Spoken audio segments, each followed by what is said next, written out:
Keenan Ivory Wayans. Won't be here tonight. Unfortunately, Keenan's a little tied up right now, but he did ask me to host the show for him.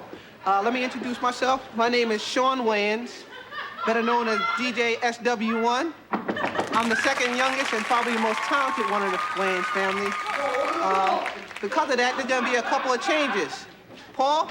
Yeah, Sean. You're fired, man. Lisa, baby, you're gonna be my new director. And Deirdre, I want you to be my new personal assistant. But yesterday you said I could sing. Hey, baby, not now. Next time it's gonna be about y'all. Not right now. Let me host the show. I'd like to get on with the show. Please, can I have a spotlight? No, not on them, just on me. Tonight there's not gonna be any sketches, it's just gonna be a one-man show. And I'd like to start off with my favorite impression. This one kills me. Bill Cosby. We'll be right back. Oh, come on, man.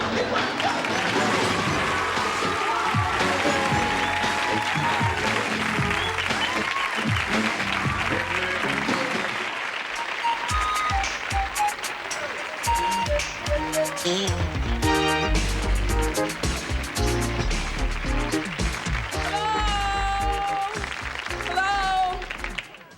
What would you do if the man that you were living with and supporting for 5 long years got weak in the knees every time you mentioned the word marriage? Joining us today are 2 couples who are having that same exact problem. Say hello, if you will, to Mary Stewart. Hold the applause till I finish, please. Her male oppressor, Rollo Wells. Jennifer Kent. And her poor excuse for a man, Darryl Tills. Now, Mary, you said that Rollo actually showed up to your wedding and then didn't go through with the vows at the last moment?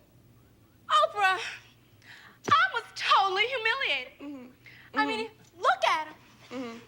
And he shows up only to take back his little funky ring.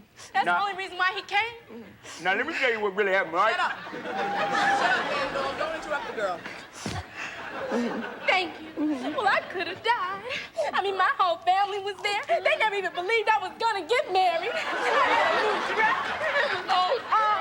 I know. I couldn't believe it. I had my nails I know done. just what you mean, girl. I know just what you mean. You know, me and Stedman broke up. Did you? Yeah.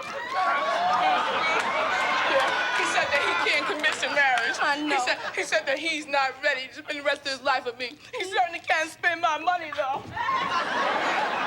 Rollo, why did you walk out on her? Who's asking? Just answer the question. Well, when we first got married, she told me she was a virgin when we first met. You know, I found out the other day she got 6 kids. So? So, Why is it we women always have to be so pure for you men? all them kids are bigger than me. She got a son look like Eric Dickerson. Jennifer, my girlfriend, you've been with this man for 8 long years. How much longer are you gonna hang around?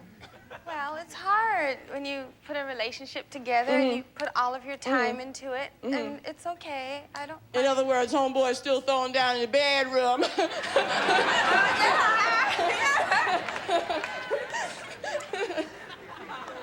Gerald, do you ever plan on marrying girlfriend over here? Oh, well, okay, now, like, to answer your question, that's a yes and a no. See, like, I'm with her now, but I still want to be, like, free and easy in case something better come along. You did not say that on my show. What did I say? Caller, you say what? Yes, Oka, I just want to say that every time I say... Willie, is that you, Willie? Yeah, Rollo, that you? I just hit the number, man. You just hit the number? Yeah. Oh, man, congratulations, man. I guess you can bring me my $7 now. Gerald, don't you think it's ever gonna be too late? I mean, what about children? Yeah, well, now, look here, old boy. To answer your question, that's a yes and a no on them children, see? As you know, a man remains fertile until his late 60s, so that gives me about another 31 years to spread my seed, right, fellas? No, but I was figuring, like, she could, drop that calf when she about 45 or 50, ain't that right, baby? That's what I was thinking. No, that's not what you were thinking. Let me tell you what you were thinking. You were thinking that you would leave her sitting home barefoot and pregnant while you go out hanging out with your friends, hanging out in my condo on Lakeshore Drive, eating at my restaurant, spending all my money. That's what you thought. That's what you thought. Do you hear me? Food is my lover. Food is my friend. We're Oreos. Oreos.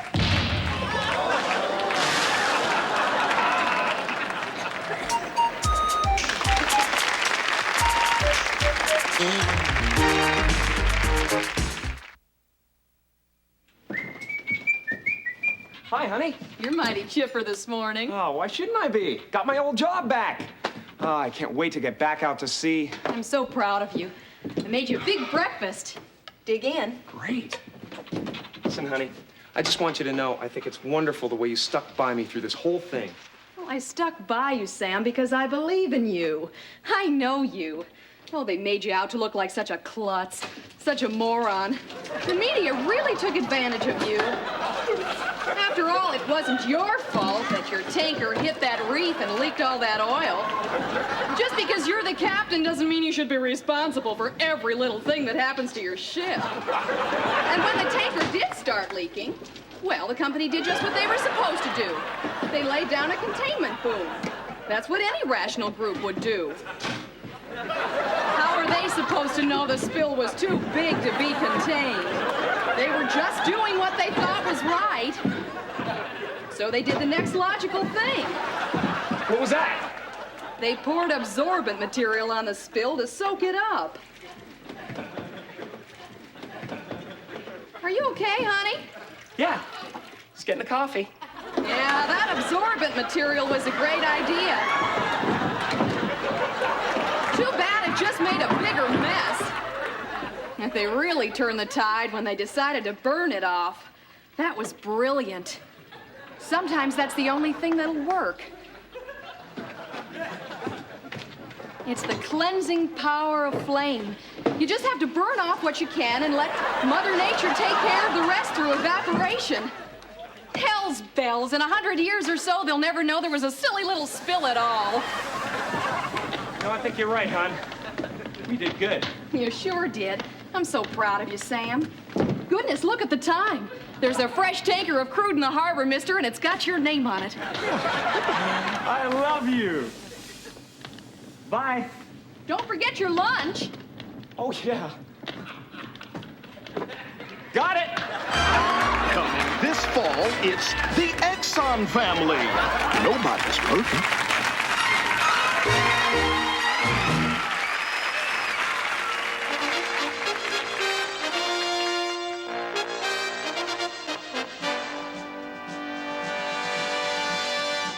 Black innovators have often failed to get the credit due them for their brilliant work in the business world.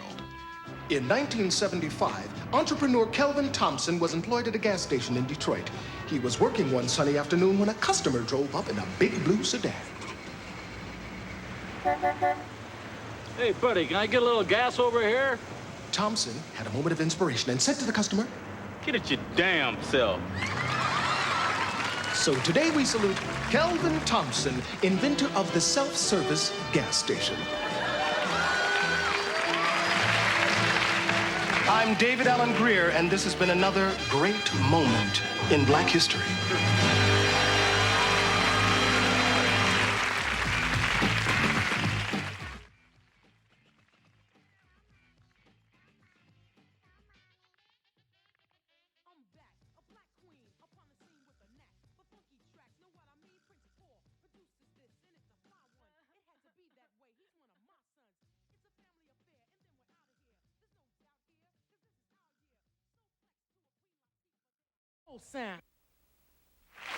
The American Heritage Dictionary defines a transition as an instance or process of changing from one form to another.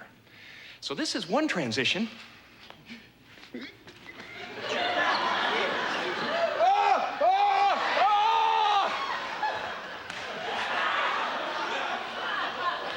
And this is another.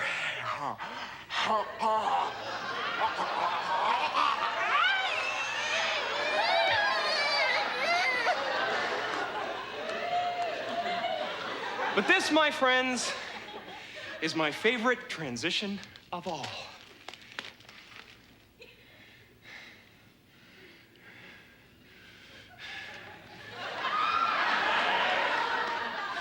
Wait till they get a load of me.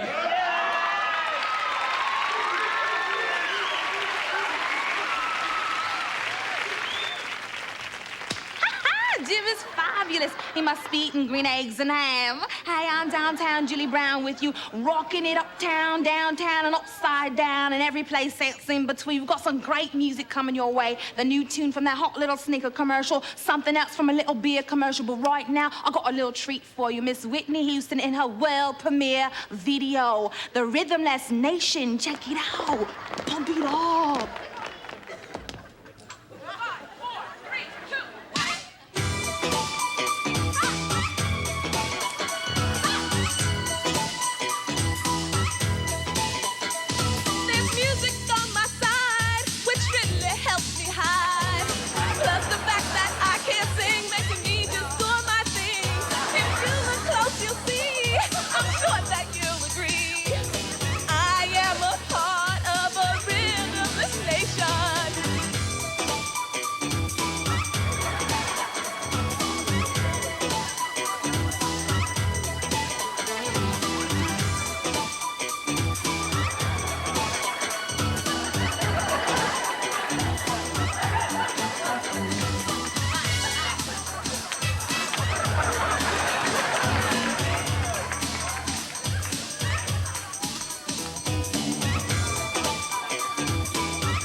Excuse me, ladies and gentlemen.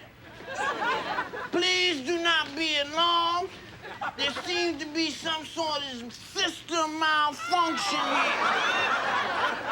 My name is Anton. I'm a victim of society and an entertainer. I will keep you company until the problem has resolved. Let me wipe that on there for you. Some of you may already recognize me from some of my many television appearances. I was on the 6 o'clock news last night. Yeah, I was the dude in the chokehold.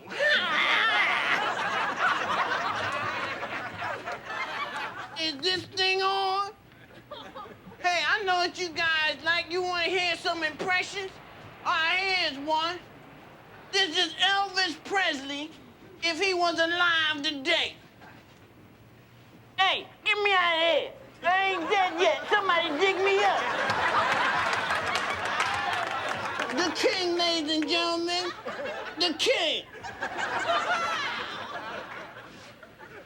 Now, I would love to perform for free for y'all, but the union stipulates that I collect compensation for my creative endeavors. So I appreciate it if when I pass my sneaker around, you would be so kind as to give to the cause. Cause rent is due. Hey, go pass it down. Oh, I know it. Y'all want to see some more of my talent. All right, how about a song?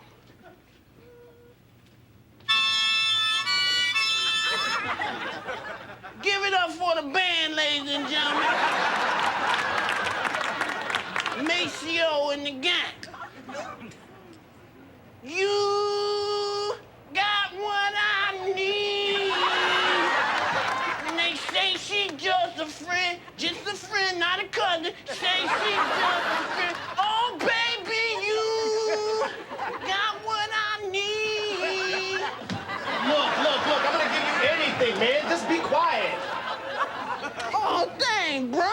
Hey, bro, slow pound. Slow pound. Oh, beautiful.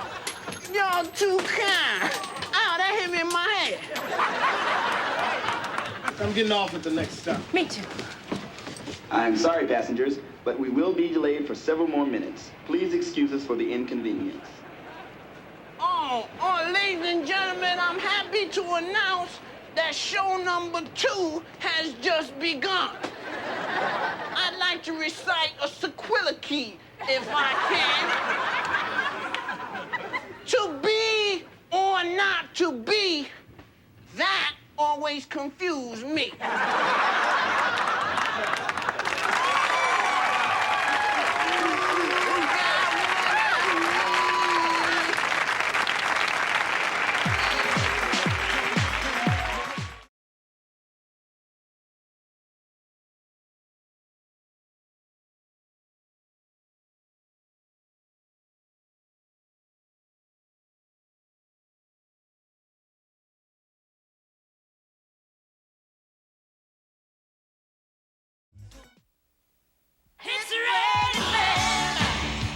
And now, Public Access Television presents Men on Art.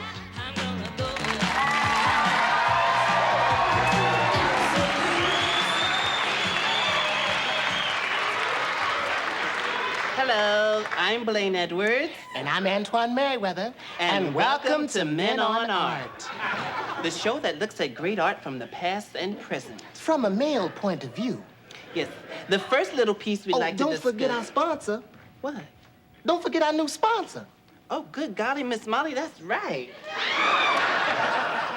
Tonight's broadcast is brought to you by Ben Gay.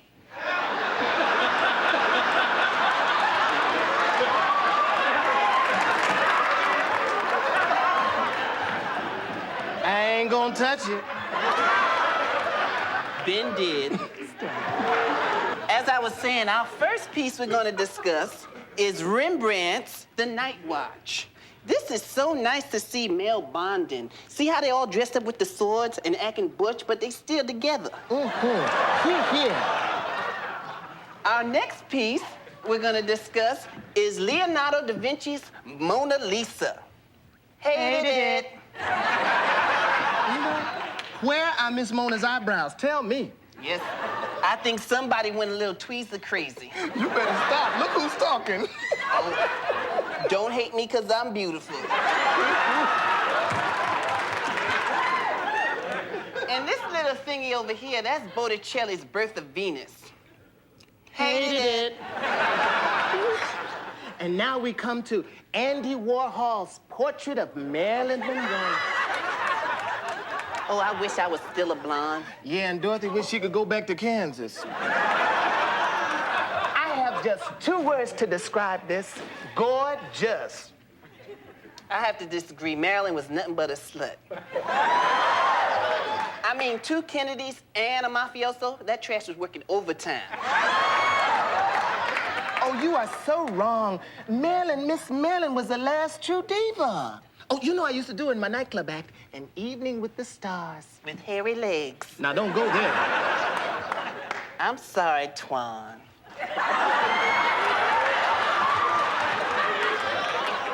I liked your little nightclub skits. Did you really like it? Cross my heart and hope to look like Whoopi Goldberg in my next life. Well, our next piece is truly a work of art. Yes, it is. It's Michelangelo's Statue of David. Gasp and swoon, I just caught the vapors.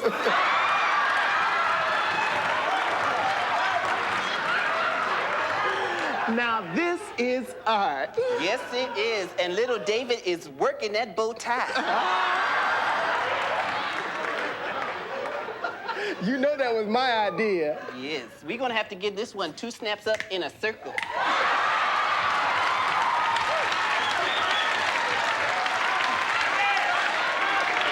I mean, what power, what strength, what a man. I see why Goliath dropped dead.